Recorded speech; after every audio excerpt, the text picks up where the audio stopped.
നമസ്കാരം, നിലവര വിശേഷങ്ങളിലേക്ക് സ്വാഗതം. ദേശീയ ഗ്രാമീണ തൊഴിലുറപ്പ് പദ്ധതി കൂടുതൽ ജനോപകാരപ്രദമാക്കണമെന്ന് കൊപ്പം പഞ്ചായത്തിൽ പദ്ധതിയുമായി ബന്ധപ്പെട്ട് ചേർന്ന പബ്ലിക് ഹിയറിംഗിൽ ആവശ്യം. കാർഷിക മേഖലയിലേക്ക് കൂടി പദ്ധതി ഗുണകരമാക്കണമെന്നും ആവശ്യമുയർന്നു. മഹാത്മാഗാന്ധി ദേശീയ ഗ്രാമീണ തൊഴിലുറപ്പ് പദ്ധതിയുടെ സോഷ്യൽ ഓഡിറ്റിംഗിന്റെ ഭാഗമായാണ് കൊപ്പം ഗ്രാമപഞ്ചായത്തിൽ പബ്ലിക് ഹിയറിംഗ് നടത്തിയത്. പദ്ധതിയുമായി ബന്ധപ്പെട്ട് ജനങ്ങളുടെ അഭിപ്രായങ്ങളും പദ്ധതിയിൽ വരുത്തേണ്ട മാറ്റങ്ങളെല്ലാം ചർച്ച ചെയ്യുവാനായിരുന്നു പബ്ലിക് ഹിയറിംഗ് ഒരുക്കിയത്. പദ്ധതി പ്രവർത്തനങ്ങൾ കാർഷിക മേഖലയിലേക്ക് വ്യാപിപ്പിക്കണമെന്ന് ഹിയറിംഗിൽ പങ്കെടുത്തവർ ആവശ്യപ്പെട്ടു. തൊഴിലുറപ്പ് പദ്ധതി തൊഴിൽ ദിനങ്ങൾ വർദ്ധിപ്പിക്കണമെന്നും ഓടരിയിലെ കുറ്റിക്കാടുകൾ വെട്ടിമാറ്റുന്നതിനാവശ്യമായ അനുമതി ഉണ്ടാകണമെന്നും യോഗത്തിൽ ആവശ്യമുയർന്നു. ഗ്രാമപഞ്ചായത്ത് പ്രസിഡന്റ് ടി ഉണ്ണികൃഷ്ണൻ യോഗം ഉദ്ഘാടനം ചെയ്തു. മഹാത്മാഗാന്ധി ദേശീയ ഗ്രാമീണ തൊഴിലുറപ്പ് പദ്ധതിയാണ് ഗ്രാമപ്രദേശങ്ങളിൽ ഗ്രാമപഞ്ചായത്തുകളിൽ നടപ്പാക്കുന്നത്. അത് കേന്ദ്ര സർക്കാരാണ് അത് പദ്ധതികൾ നടപ്പാക്കുന്നത്. നേരെ മറിച്ച് അയ്യങ്കാളി തൊഴിലുറപ്പ് പദ്ധതിയാണ് മുനിസിപ്പാലിറ്റികളിൽ, അത് സംസ്ഥാന സർക്കാരിന്റെ കീഴിലാണ്. അപ്പൊ നമ്മുടെ നാട്ടിലെ പല ആളുകളും പറയാറുണ്ട്, നമ്മുടെ റോഡിന്റെ സൈഡൊക്കെ നടക്കാൻ പറ്റാതെ പൊന്ത പിടിച്ച് വലിയ ബുദ്ധിമുട്ടാണ്. അപ്പൊ അതൊക്കെ ഒന്ന് വെട്ടിക്കൂടെ, ഈ തൊഴിലാളികൾക്ക് അതൊന്ന് ചെയ്തുകൂടെ, ഈ തോട്ടിലും അവിടെ ഇവിടെയൊക്കെ പണിയെടുക്കണോ, ഒരു ഉപകാരമുള്ള പണി ചെയ്യണ്ടേ എന്ന് ഞങ്ങളോട് ജനപ്രതിനിധികളോട് നിരന്തരമായ ആളുകൾ പറയും.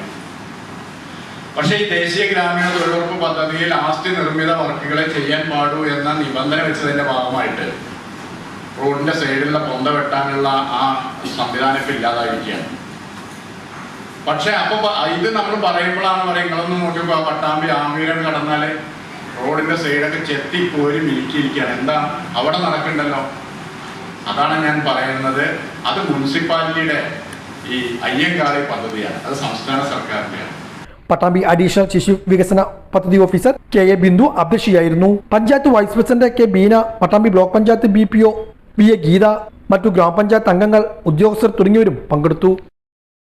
പെരുമ്പിലാവ് അറക്കലിൽ ലോറിയും ബുള്ളറ്റും കൂട്ടിയിടിച്ച് 15 വയസ്സുകാരന് ദാരുണാന്ത്യം. ചാലിശ്ശേരി ആലിക്കൽ സ്വദേശി വേങ്ങാട്ടുപറമ്പിൽ വീട്ടിൽ അജിതന്റെ മകൻ 15 വയസ്സുള്ള അതുൽ കൃഷ്ണയാണ് മരിച്ചത്.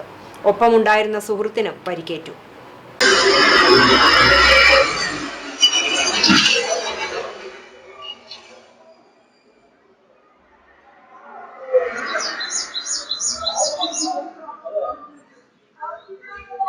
Kunnamkulam model boys higher secondary സ്കൂളിലെ വിദ്യാർത്ഥിയാണ് മരിച്ച അതുൽ കൃഷ്ണ.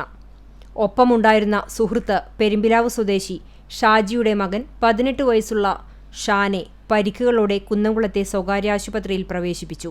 വ്യാഴാഴ്ച രാവിലെ 7:15 അപകടം. പെരുമ്പിലാവ് ഭാഗത്തുനിന്നും ചാലിശ്ശേരി ഭാഗത്തേക്ക് പോവുകയായിരുന്ന ലോറിയും എതിർദിശയിൽ വരികയായിരുന്ന ബുള്ളറ്റും തമ്മിൽ കൂട്ടിയിടിച്ചാണ് അപകടമുണ്ടായത്. പരിക്കേറ്റ ഇരുവരെയും പെരുമ്പിലാവിലെ സ്വകാര്യ ആശുപത്രിയിലും പിന്നീട് പരിക്ക് ഗുരുതരമായതിനെ തുടർന്ന് തൃശൂരിലെ സ്വകാര്യ ആശുപത്രിയിലേക്കും കൊണ്ടുപോകും വഴിയാണ് അതുൽ കൃഷ്ണ മരിച്ചത്. ബുള്ളറ്റിനും കേടുപാടുകൾ സംഭവിച്ചു. കുന്നംകുളം സബ് ഇൻസ്പെക്ടർ ഫക്രുദ്ദീന്റെ നേതൃത്വത്തിലുള്ള പോലീസ് സംഘം സ്ഥലത്തെത്തി മേൽ നടപടികൾ സ്വീകരിച്ചു. പാഞ്ഞാൾ പഞ്ചായത്തിലെ പൈങ്കുളത്ത് കാർ നിയന്ത്രണം വിട്ട് താഴ്ചയിലേക്ക് പതിച്ചു. പൈങ്കുളം അയ്യപ്പൻ എഴുത്തച്ഛൻ പടി റേഷൻ കടയ്ക്ക് സമീപത്താണ് കാർ നിയന്ത്രണം വിട്ട് താഴ്ചയിലേക്ക് പതിച്ചത്. ഷൊർണൂരിൽ നിന്നും കിള്ളിമംഗലം ഭാഗത്തേക്ക് വരികയായിരുന്ന KL 540555 നമ്പറിലുള്ള കാറാണ് താഴ്ചയിലേക്ക് പതിച്ചത്. കാറിലുണ്ടായിരുന്നവർ നിസ്സാര പരിക്കുകളോടെ രക്ഷപ്പെട്ടു. പട്ടാമ്പി റെയിൽവേ സ്റ്റേഷനിൽ ശുചീകരണ യജ്ഞത്തിന് തുടക്കമായി. വിദ്യാർത്ഥികൾ ഉൾപ്പെടെയുള്ളവരെ പങ്കെടുപ്പിച്ചുകൊണ്ടാണ് ശുചീകരണ യജ്ഞം നടത്തുന്നത്. വ്യാഴാഴ്ച മേഴത്തൂർ ഗവൺമെന്റ് ഹയർ സെക്കൻഡറി സ്കൂളിലെ NSS യൂണിറ്റിന്റെ നേതൃത്വത്തിലായിരുന്നു ശുചീകരണം. റെയിൽവേ നടപ്പിലാക്കുന്ന സ്വച്ഛതാ ഹി സേവയുടെ ഭാഗമായാണ് പട്ടാമ്പി റെയിൽവേ സ്റ്റേഷനിൽ ശുചീകരണ യജ്ഞം ആരംഭിച്ചിരിക്കുന്നത്. പട്ടാമ്പി താലൂക്കിലെ വിവിധ വിദ്യാലയങ്ങളിൽ നിന്നുമുള്ള NSS വിദ്യാർത്ഥികളും മറ്റു സന്നദ്ധ സംഘടനകളുടെയും സഹകരണത്തോടു കൂടിയാണ് ശുചീകരണ പ്രവർത്തനങ്ങൾ നടപ്പാക്കുന്നത്. സ്റ്റേഷനോട് ചേർന്നുള്ള 3 ഏക്കറോളം സ്ഥലമാണ് ശുചീകരിക്കുന്നത്. വ്യാഴാഴ്ച മേഴത്തൂർ ഗവൺമെന്റ് ഹയർ സെക്കൻഡറി സ്കൂളിലെ NSS യൂണിറ്റിന്റെ നേതൃത്വത്തിലായിരുന്നു ശുചീകരണ പ്രവർത്തനം. ജില്ലാ ലൈബ്രറി കൗൺസിൽ പ്രസിഡന്റും മുൻ ജില്ലാ പഞ്ചായത്ത് വൈസ് പ്രസിഡന്റുമായ TK നാരായണദാസ് ശുചീകരണ പ്രവർത്തനങ്ങളുടെ ഉദ്ഘാടനം നിർവഹിച്ചു. പ്ലാസ്റ്റിക് ഒരു വല്ലാത്ത കണ്ടുപിടുത്തമാണ്. നമ്മുടെ എല്ലാ കാര്യങ്ങൾക്കും പ്ലാസ്റ്റിക് ഉപയോഗിക്കാൻ വേണ്ടി കഴിയുന്നുള്ള വലിയ അനുഗ്രഹമാണ്. പക്ഷെ അതേസമയത്ത് ആ പ്ലാസ്റ്റിക് ഇന്ന് നമ്മുടെ ജീവന്റെ നിലനിൽപ്പിന് പോലും ആപത്തായി മാറിക്കൊണ്ടിരിക്കുകയാണ്. ഇപ്പോൾ നമ്മൾ വലിച്ചെറിയുന്ന പ്ലാസ്റ്റിക്കുകളൊക്കെ എല്ലാം കൂടി ചേർന്ന് കടലിലെത്തുന്നു. അതുകൊണ്ട് കടലിൽ 1 കിലോമീറ്റർ ദൂരത്തോളം പ്ലാസ്റ്റിക്കിന്റെ അംശങ്ങളുണ്ട് എന്നാണ് പറയുന്നത്. അതുകൊണ്ട് നമ്മൾ പിടിക്കുന്ന മത്സ്യങ്ങളിൽ പോലും പ്ലാസ്റ്റിക് ഉണ്ട്. നമ്മൾ മത്സ്യം കഴിക്കുമ്പോൾ പ്ലാസ്റ്റിക് കഴിക്കുന്നു എന്നുള്ള അവസ്ഥ സംജാതമായിരിക്കുകയാണ്. ആ രൂപത്തിൽ വളരെ ഗൗരവമായ അവസ്ഥ ഈ പ്ലാസ്റ്റിക് ഉണ്ടാകുന്നുണ്ട്. അവിടെ നോ പ്ലാസ്റ്റിക് ക്യാമ്പയിൻ എന്നത് അഖില ലോക രാഷ്ട്രീയത്തിന്റെ ഏറ്റവും പ്രധാനപ്പെട്ട ഘടകമായിട്ട് മാറിയിരിക്കുകയാണ്. പ്ലാസ്റ്റിക് മാത്രമല്ല മറ്റു മാലിന്യങ്ങളും. അതുകൊണ്ട് മാലിന്യം നീക്കം ചെയ്യുക എന്നത്, അത് സംസ്കരിക്കുക എന്നത് ഏറ്റവും പ്രധാനപ്പെട്ട ചുമതലയായിട്ട് നമ്മൾ ഏറ്റെടുത്തിരിക്കുകയാണ്. കേരളത്തിലാണെങ്കിൽ ഹരിത കേരള മിഷൻ വളരെ വലിയ ചുവടുമായിട്ട് മുന്നോട്ട് പോയിട്ടുണ്ട്. വലിയ മാറ്റം നമ്മുടെ കേരളത്തിൽ ഉണ്ടായി കഴിഞ്ഞിട്ടുണ്ട്. ഇനി ഉണ്ടാവേണ്ടതുണ്ട്, ഇനി ഒരുപാട് മുന്നോട്ട് പോകേണ്ടതുണ്ട്. എങ്കിലും എല്ലാ വീടുകളിലും ഹരിതകർമ്മ സേന എത്തുന്നു. ആ ഹരിതകർമ്മ സേനകൾ നമ്മൾ പ്ലാസ്റ്റിക് വേസ്റ്റ് എടുത്തുകൊണ്ട് പോകുന്നു. വീട്ടിലുണ്ടാകുന്ന മറ്റ് ജൈവ വേസ്റ്റുകൾ. Station superintendent ഇ.കെ. ബാബു പ്രതിജ്ഞ ചൊല്ലിക്കൊടുത്തു. സ്റ്റേഷൻ മാസ്റ്റർമാരായ Deepthimol, Jinu Jose, NSS programme officer T Muhammad തുടങ്ങിയവരും സംസാരിച്ചു. സ്കൂളിലെ 40ഓളം കുട്ടികളാണ് ശുചീകരണ പ്രവർത്തനങ്ങളിൽ പങ്കാളികളാകുന്നത്. വരും ദിവസങ്ങളിൽ മറ്റു വിദ്യാലയങ്ങളിലെ കുട്ടികളും ശുചീകരണ പ്രവർത്തനങ്ങളിൽ എത്തും. എല്ലാ വിഭാഗം ആളുകൾക്കും ശുചീകരണ പ്രവർത്തനങ്ങളിൽ പങ്കാളികളാവാമെന്ന് സ്റ്റേഷൻ സൂപ്രണ്ട് ഇ.കെ. ബാബു പറഞ്ഞു. ഇന്ത്യയിലുടനീളം നടപ്പിലാക്കുന്ന സ്വച്ഛതാ ഹി സേവ എന്ന ശുചിത്വ യജ്ഞത്തിന്റെ ഭാഗമായിട്ട് പട്ടാമ്പി റെയിൽവേ സ്റ്റേഷനും ഒരു 500ഓളം കുട്ടികൾ പല ദിവസങ്ങളായി വന്ന് ക്ലീൻ ചെയ്യുന്ന ഒരു ബൃഹത് യജ്ഞത്തിലേക്ക് കടക്കുകയാണ്. വിവിധ സ്കൂളുകൾ ഈ പ്രോഗ്രാമിൽ പങ്കെടുക്കുന്നുണ്ട്.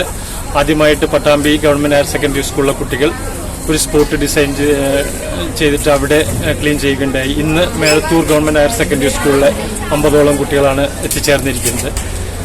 അതിന്റെ തുടർച്ചയായി ഇനി MES college Pattambi, government Sanskrit college Pattambi, അതേപോലെ പെരുമുടിയൂർ ഗവൺമെന്റ് ഓറിയന്റൽ ഹൈസ്കൂൾ, മറ്റ് വിവിധ സന്നദ്ധ സംഘടനകൾ, ലയൺസ് ക്ലബ്, റോട്ടറി, മറ്റുള്ള അങ്ങനെയുള്ള സംഘടനകളെല്ലാം ഈ യജ്ഞത്തിൽ പങ്കെടുക്കുന്നുണ്ട്. ഒക്ടോബർ 2 വരെ വിവിധ എല്ലാ ദിവസങ്ങളിലും ഓരോ സംഘടനകൾ വന്നുകൊണ്ട് പട്ടാമ്പി റെയിൽവേ സ്റ്റേഷൻ ക്ലീൻ ചെയ്യുന്ന വലിയൊരു പ്രോജക്റ്റാണ് നടന്നുകൊണ്ടിരിക്കുന്നത്. നമുക്കറിയാം, പട്ടാമ്പി റെയിൽവേ സ്റ്റേഷൻ പാലക്കാട് ജില്ലയിലെ തന്നെ ഏറ്റവും കൂടുതൽ സറൗണ്ടിങ് ഏരിയയുള്ള ഒരു സ്റ്റേഷനായി നമുക്ക് പറയാം. ഏകദേശം 3.5 ഏക്കറോളം സ്ഥലമാണ് പട്ടാമ്പിയുടെ ഹൃദയത്തിൽ റെയിൽവേയുടെ ഭാഗമായിട്ടുള്ളത്. അപ്പോൾ അത് എന്നും ശുചിത്വത്തോടെ കാത്തുരക്ഷിക്കുക എന്നുള്ളത് വളരെ വലിയൊരു യജ്ഞമാണ്. റെയിൽവേ 5-6 റെയിൽവേ ജീവനക്കാർ വിചാരിച്ചാൽ നടക്കുന്ന കാര്യമല്ല. ബഹുജന പങ്കാളിത്തത്തോട് മാത്രമേ നമുക്ക് പട്ടാമ്പിയുടെ ഹൃദയത്തിലുള്ള ഈ റെയിൽവേ സ്റ്റേഷൻ പൂർണ്ണ ശുചിത്വമായി സൂക്ഷിക്കാൻ കഴിയുകയുള്ളൂ. കേരള വ്യാപാരി വ്യവസായി ഏകോപന സമിതി കറുകപ്പുത്തൂർ യൂണിറ്റിന്റെ നേതൃത്വത്തിൽ വ്യാപാരോത്സവം, സമ്മാന കൂപ്പൺ നറുക്കെടുപ്പും ജില്ലാ നിയോജക മണ്ഡലം നേതാക്കൾക്കുള്ള സ്വീകരണ പൊതുയോഗവും നടന്നു. കറുകപുത്തൂർ സെന്ററിൽ വെച്ച് നടന്ന പൊതുയോഗം KVVES സംസ്ഥാന വൈസ് പ്രസിഡന്റും ജില്ലാ പ്രസിഡന്റുമായ ബാബു കോട്ടയിൽ ഉദ്ഘാടനം ചെയ്തു. തിരുമിറ്റക്കോട് ഗ്രാമപഞ്ചായത്ത് പ്രസിഡന്റ് ടി സുഹറ സമ്മാന കൂപ്പൺ നറുക്കെടുപ്പിന്റെ ഉദ്ഘാടനം നിർവഹിച്ചു. ജില്ലാ വൈസ് പ്രസിഡന്റ് TP സക്കീർ മുഖ്യപ്രഭാഷണം നടത്തി. യൂണിറ്റ് പ്രസിഡന്റ് CG ശശീന്ദ്രന്റെ അധ്യക്ഷതയിൽ നടന്ന പരിപാടിയിൽ നിയോജക മണ്ഡലം പ്രസിഡന്റ് KR ബാലൻ, സംസ്ഥാന കൗൺസിലർ ഷമീർ വൈക്കത്ത്, മണ്ഡലം general secretary Mujeeb Rahman, unit general secretary Koyakkutty Pookkarath, treasurer Umar Prabhath, Arangottukara unit president Aboobacker എന്നിവർ സംസാരിച്ചു. കറുകപുത്തൂർ ക്ഷേത്ര പരിസരത്തു നിന്നും വാദ്യമേളങ്ങളുടെ അകമ്പടിയോടെയാണ് നേതാക്കളെ സ്വീകരിച്ച് വേദിയിലേക്ക് ആനയിച്ചത്. Double door fridge, washing machine, 32-ഇഞ്ച് LED TV ഉൾപ്പെടെ നിരവധി ഗൃഹോപകരണങ്ങളും മറ്റു സമ്മാനങ്ങളുമാണ് നറുക്കെടുപ്പിൽ സമ്മാനമായി നൽകുന്നത്. ഫ്രിഡ്ജും ടിവിയും വാഷിംഗ് മെഷീനും ഫാനും ഉൾപ്പെടെ വിവിധങ്ങളായിട്ടുള്ള വിലപിടിപ്പുള്ള ഗൃഹോപകരണങ്ങൾ ഈ നാട്ടിലെ ഏറ്റവും പാവപ്പെട്ട സാധാരണക്കാരായ ആളുകൾക്ക് അവർക്ക് സമ്മാനമായി ലഭിക്കാനുള്ള ഒരു അവസരമാണ് ഇവിടുത്തെ വ്യാപാരി വ്യവസായി ഏകോപന സമിതി വ്യാപാരികൾ ഇവിടെ ഒരുക്കിയിട്ടുള്ളത്. വലിയ പട്ടണങ്ങളിലുള്ള വലിയ പണം കയ്യിലുള്ളവർക്ക് മാത്രം ലഭിച്ചിരുന്ന വലിയൊരു പദ്ധതി, സമ്മാന പദ്ധതി, സമ്മാനങ്ങൾ ലഭിക്കാനുള്ള അവസരം അത് ഈ കറുകപുത്തൂരിന്റെ ഗ്രാമപ്രദേശത്ത് നടപ്പിലാക്കി എങ്കിൽ അത് നൽകുന്ന സന്ദേശം ഈ നാട്ടിലെ ഏറ്റവും സാധാരണക്കാരായ ആളുകളോടൊപ്പം ഞങ്ങളുണ്ട്, ഇവിടുത്തെ വ്യാപാരികൾ എന്ന വലിയൊരു സന്ദേശമാണിത്. CCTV news Thrithala. കേരള വ്യാപാരി വ്യവസായി ഏകോപന സമിതി ഓങ്ങല്ലൂർ യൂണിറ്റിന് പുതിയ കെട്ടിടത്തിന്റെ ശിലാസ്ഥാപനം നടന്നു. ജില്ലാ പ്രസിഡന്റ് ബാബു കോട്ടയിൽ പുതിയ കെട്ടിടത്തിന്റെ ശിലാസ്ഥാപനം നിർവഹിച്ചു.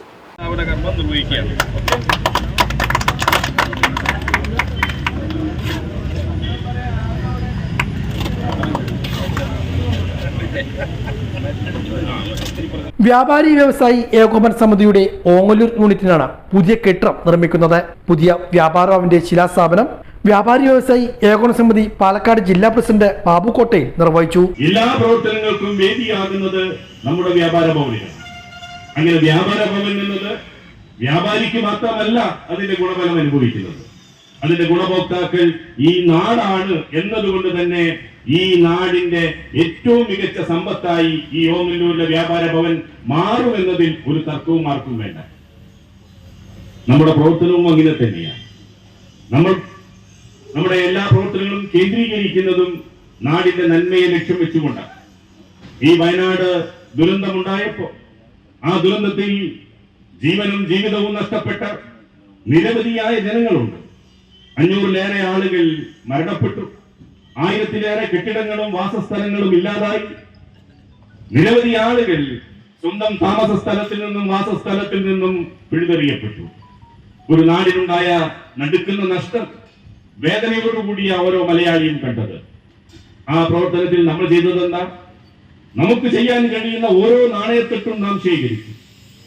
നാം ആ നാണയത്തൊട്ടുകളെ, ആ സംഭാവനകളെ എല്ലാം ഒരുമിപ്പിച്ചുകൊണ്ട് ആ വയനാട്ടിൽ നേരിട്ട് ദുരിതം അനുഭവിക്കുന്ന ആളുകൾക്ക് നമ്മളത് വിതരണം ചെയ്യും. മിനിഞ്ഞാന്ന് ചൊവ്വാഴ്ച വയനാട്ടിൽ നമ്മൾ വിതരണം ചെയ്തത് 2,52,00,000 എനിക്ക് തോന്നുന്നത് വയനാട്ടിൽ ഒരാളും ഇതുവരെ 2,52,00,000 മറികടക്കുന്ന ഒരു സംഭാവനയും വിതരണം ചെയ്തിട്ടില്ല. യൂണിറ്റ് പ്രസിഡന്റ് മൊയ്തു വരമംഗലത്ത് ചടങ്ങിൽ അധ്യക്ഷനായിരുന്നു. സെക്രട്ടറി എം രവി, ജില്ലാ general secretary K Hameed, Ongallur grama panchayat president Rathi Gopalakrishnan, vice president T P. Rajeesh, doctor Venugopal, Musthafa Mulayankavu, Vallappuzha, K P. Razak, Siddique Pathras, Shaji Koppam, SP manager Ajil, Gireesh, Santhosh, Hameed തുടങ്ങിയവരും പങ്കെടുത്ത് സംസാരിച്ചു. ഓങ്ങല്ലൂർ SPI ശാഖയ്ക്ക് എതിർവശത്തായി 6 സെന്റ് സ്ഥലത്താണ് 2 നിലകളിലായി വ്യാപാര ഭവൻ സമുച്ചയം വരുന്നത്. ഓഫീസ് റൂം, മീറ്റിംഗ് ഹാൾ ഉൾപ്പെടെയുള്ള സൗകര്യങ്ങളും പുതിയ കെട്ടിടത്തിൽ ഉണ്ടാകും. സെവൻസ് ഫുട്ബോൾ അസോസിയേഷൻ 8ാമത് പാലക്കാട് ജില്ലാ സമ്മേളനം ചാലിശ്ശേരിയിൽ നടക്കും. ഒക്ടോബർ 5 ശനിയാഴ്ച ചാലിശ്ശേരി അൻസാരി കൺവെൻഷൻ സെന്ററിൽ പ്രത്യേകം തയ്യാറാക്കിയ വേദിയിലാണ് ജില്ലാ സമ്മേളനം നടക്കുക. സമ്മേളനത്തിന്റെ ഭാഗമായുള്ള സ്വാഗത സംഘം രൂപീകരണ യോഗം ചാലിശ്ശേരിയിൽ നടന്നു. ചാലിശ്ശേരി പഞ്ചായത്ത് പ്രസിഡന്റ് വിജീഷ് കുട്ടൻ ഉദ്ഘാടനം ചെയ്തു. സെവൻസ് ഫുട്ബോൾ അസോസിയേഷൻ ജില്ലാ പ്രസിഡന്റ് ചെറുട്ടി മുഹമ്മദ് അധ്യക്ഷനായി. SFI സംസ്ഥാന പ്രസിഡന്റ് KM ലെനിൻ മുഖ്യാതിഥിയായിരുന്നു. ചാലിശ്ശേരി മാർത്തോമ പള്ളിയിൽ കുന്നംകുളം സെന്റർ മാർത്തോമ യുവജന സഖ്യത്തിന്റെ നേതൃത്വത്തിൽ നിറവോണം 2024 ഓണാഘോഷം സംഘടിപ്പിച്ചു. യുവജന സഖ്യം president father Sunu baby Koshy ഉദ്ഘാടനം ചെയ്തു. ചാലിശ്ശേരി, പഴഞ്ഞി, കുന്നംകുളം, ആർത്താറ്റ്, മൂക്കുതല, കാട്ടകമ്പാൽ, പെങ്ങാമുക്ക് തുടങ്ങിയ പള്ളികളിൽ നിന്നുള്ള യുവജനങ്ങൾ പങ്കെടുത്ത ഓണാഘോഷത്തിൽ കസേരകളി, സുന്ദരിക്ക് പൊട്ടുതൊടൽ, സ്പൂൺ റേസ്, വടംവലി തുടങ്ങിയ മത്സരങ്ങൾ നടന്നു. വയനാടിനൊരു കരുതൽ പദ്ധതിക്കായി നടത്തിയ സമ്മാനപ്പൂക്കളം ശ്രദ്ധേയമായി. വൈസ് പ്രസിഡന്റ് ജീവൻ ജെമി അധ്യക്ഷത വഹിച്ചു. Dinabandhu mission director father Shaimon Eliyas മുഖ്യാതിഥിയായി. മത്സര വിജയികൾക്ക് വൈദികർ സമ്മാനങ്ങൾ വിതരണം ചെയ്തു. Yuvajana Sakhyam Kunnamkulam centre secretary Kristhya M Puthur, joint secretary Jimal P Jixon, പള്ളി trustee Suma Wilson, secretary Lijo Joy, mission field സുവിശേഷകൻ വിൽസൺ എന്നിവർ സംസാരിച്ചു. ഇതോടെ നിലയോര വിശേഷങ്ങൾ സമാപിക്കുന്നു. നമസ്കാരം.